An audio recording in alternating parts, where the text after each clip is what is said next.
Okay, let me start with a question for you listening. What are you working for? Hmm. Just let that sink in a bit. Because, a lot of us might jump to, well, to live Mhm. or to save money. Sure, the practical stuff. Exactly. But think about this. The average person spends something like 100,000 hours working. 100,000. Wow, when you put it like that. Right. It's a massive part of life. So it kind of begs the question, can work be about more than just, money? And that's right where we're headed today in this deep dive. We've been looking into the ideas of Yoshitaka Kitao. Ah, yes. Yeah. Quite a figure. He was deep in the Japanese financial world, right? Mm-hmm. Nomura Securities, SoftBank, Mm-hmm. worked with Masayoshi-san. That's the one. And his book, Why We Work, it's not really about corporate tactics, more a look at how we find meaning, real meaning in our jobs. I found his concept of yokobi really interesting. Mm-hmm. He talks about it as this, true deep joy you get from work. Yeah, but he argues it's not something you just stumble upon. It comes from really dedicating yourself fully. So think of this as a look inside the mindset of someone who's been there, done that at a really high level. Maybe some ideas here could shift how you think about your own work.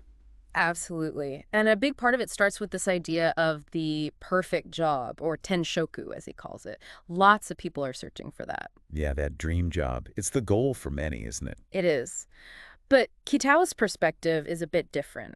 He suggests maybe instead of constantly searching outward, So you should focus inwards on the job you have now. kind of embrace it wholeheartedly, diligently, really commit. It pushes against the trend a bit, doesn't it? Where people might jump ship pretty quickly if a job isn't amazing right off the bat. It does. He argues that judging based just on whether you like it or dislike it initially, well, that might actually stop you finding your real calling. So for younger people especially, say in their 20s, just getting started, Uh-huh. the advice is really commit. Go deep into what you're doing right now. Exactly. Don't just skim the surface. The source material actually had this great personal story. Someone worked in wholesale early on, Okay? and they did everything: sales, procurement, buying stuff, marketing, even improving how things worked internally. A bit of everything then. Yeah. And now, all those different skills, they feed directly into what they do creating YouTube content.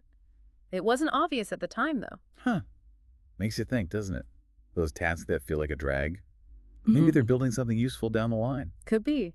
It suggests finding fulfilling work isn't always about that perfect first impression. Effort counts. A lot. So if we're talking about finding that calling, that tenshoku, Kitao sees two main ways this happens. Yeah, two common patterns. First, you might start out not really liking a job. Maybe it's tough or boring. Okay. But you stick with it, you get better, you achieve some mastery, and slowly it actually becomes your calling. The feeling changes. Right. And the second way. That's maybe more what people expect. You love the work right from the beginning. That passion is there, and it just grows and deepens into a calling over time. Okay, those sound pretty different on the surface. One starts negative, one starts positive. So what's the connection he sees? The key thing, he says, is when the work becomes enjoyable, deeply satisfying. Ah, so it's not if you like it initially, but the point at which that real enjoyment kicks in. Precisely. The timing can be different, but the development of that connection is the core similarity. The book used an example, I think. Someone who loves movies, goes to film school. Right, full of passion. But maybe 10 years later, they're in the industry, but not quite fulfilled.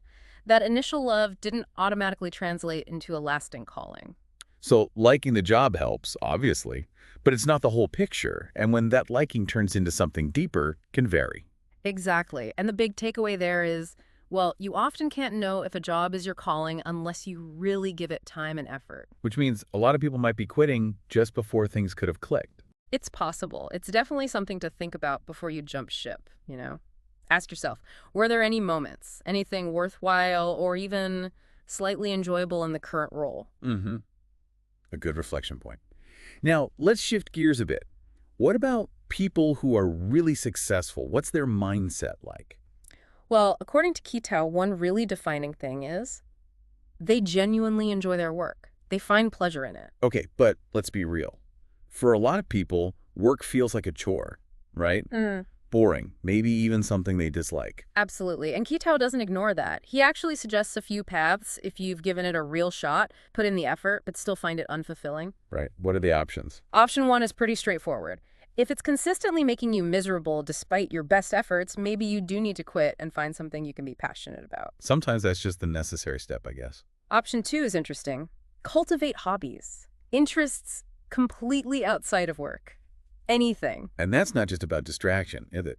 There are other benefits. Definitely. The book talks about how hobbies get you meeting different kinds of people that can spark unexpected ideas, maybe even job opportunities.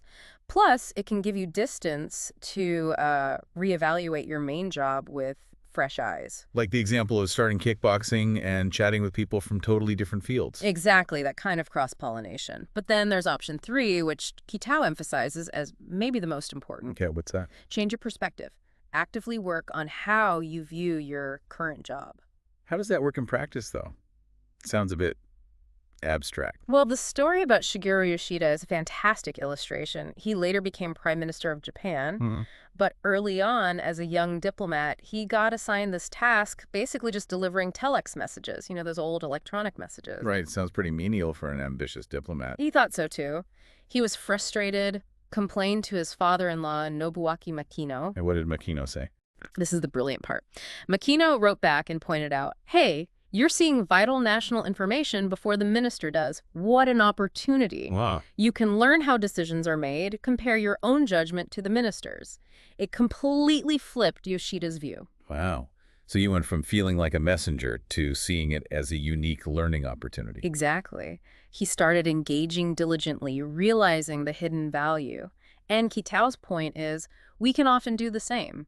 Even if a task feels dull, can you find a different angle? Like the example used. A taxi driver isn't just driving.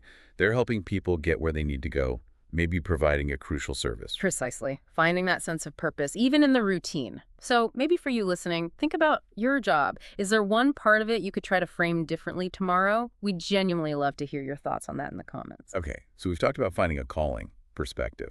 What about actually getting good at what you do? Becoming a master? Right. Diligent effort helps, obviously. But Kitao suggests some more strategic ways to accelerate that mastery. He highlights 3 key things. Let's break them down. What's the first one? Cultivating judgment and intuition. Good judgment leads to better outcomes. See? Makes sense. How do you practice that? His advice is pretty practical. Constantly put yourself in the shoes of the person making decisions. Watch a politician handling a crisis or a CEO explaining something and think, I don't think that was the right way to put it. If it were me, I'd have said this. Okay, so mentally role-playing. And then take it another step. Think about the likely consequences of your proposed action. What would happen next? It's like running little mental simulations. Exactly. He stresses doing this regularly, like a daily exercise for your brain. Okay, judgment and intuition. What's the second key? Developing a multifaceted perspective, looking at things from different angles. Meaning? It means you need to consider the fundamentals, the deep down issues, not just the surface stuff. Also, think long-term, not just about immediate problems. So avoiding getting stuck on trivial details, seeing the bigger picture and the essence of the matter. Right. And crucially, thinking laterally. Don't just plan for scenario A. What about B? What about C? Prepare for different possibilities. Like the example shared about making YouTube thumbnails. Yeah, exactly. Instead of just making one, try developing 3, 4, 5 options. Explore different angles. You're much more likely to land on something effective that way. That makes a lot of sense. Huh. Okay, and the third element for mastery. This one can be tough, but it's vital. Taking ownership. Complete ownership of everything you do. Meaning even when things go wrong. Because the instinct is often to, find someone or something else to blame. It is. It's natural. But Kitao says resist that urge. Instead, ask yourself honestly, what part did I play in this? Was there something I didn't know, a mistake I made, something I overlooked? Oof. That requires some real self-awareness. It does. Blaming others might feel better for a second, but it completely blocks learning. If it's always someone else's fault, you never reflect on how you could improve. And over time, that difference adds up, doesn't it? Between someone who blames and someone who takes responsibility. Massively. The person taking ownership, even when it stings a bit, is the one who grows and develops much faster in the long run. It's ultimately way more beneficial for you. Okay, wow. Lots to think about there. So just to quickly recap our dive into Kitao's ideas, we've covered finding that sense of calling, or tenshoku, the two main paths to get there. Right, the mindset of people who really excelled at enjoyment and the power of perspective. And finally, those practical ways to work towards becoming a true master of your craft, judgment, multifaceted views, and taking ownership. Which brings us back to that first question. What are you working for?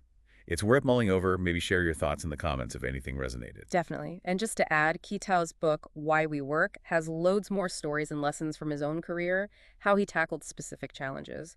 If you're curious, check the description for a link. Yeah, it's interesting stuff. Reflecting on all this myself, I mean, my early career was definitely more about earning money. Sure. But now, getting to do this, creating these deep dives on topics I find fascinating, Yeah. it feels like a real privilege. So, thanks to all of you for listening. We really appreciate you tuning in. And maybe a practical tip, building on this. If you dream of doing work you love, maybe start it as a side hustle first. Good point. Quitting your main job cold turkey can be really risky financially. Yeah, maybe build up that passion project on the side. See if you can get some income from it. If it grows, if it starts matching, or even beats your main salary, then maybe think about making the full switch. Sound advice. And for anyone doing online creation, like YouTube, the source mentioned communities like Gakushiki Salon, places you can find support and advice. Worth looking into. So, as a final thought to leave you with, what if tomorrow you picked just one small thing about your job and consciously tried to look at it from a different perspective, just one small shift? What might you notice? What could change? Something to think about.